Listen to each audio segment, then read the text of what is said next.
I'm Amy Harder, and I'm hosting a new podcast called Shocked, where I'm going to share stories about energy, climate, and hard truths. I used to think that whenever I work on climate change, I do it for my children. Guess what? I was really doing it all along for myself.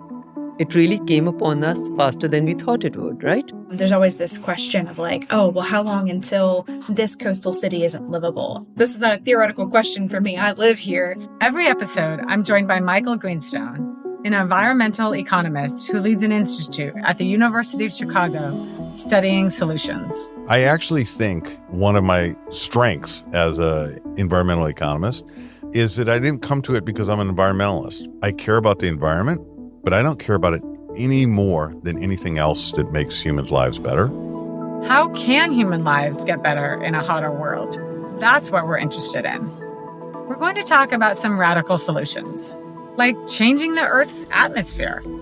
Certainly will be some surprises, but I think the reasons to believe the benefits will be a lot larger than the harms are pretty solid. Or using artificial intelligence to predict the weather. I think it's pretty revolutionary. I think people thought it would not work at all, and it has worked so well, way better than how we imagined it would work.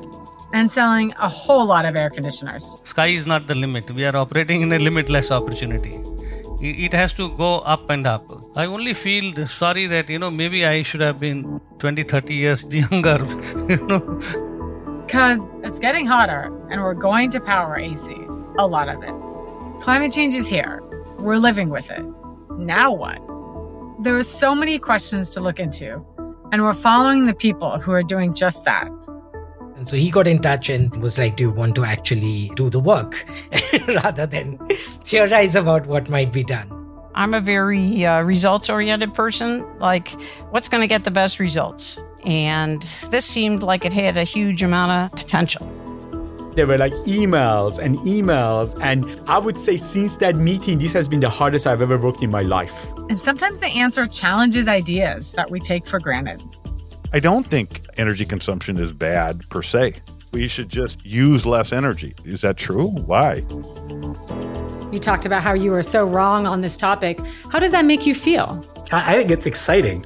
I get really bored with saying the same thing as I've given the arguments before. So I get really excited when I really find out something new or shocking.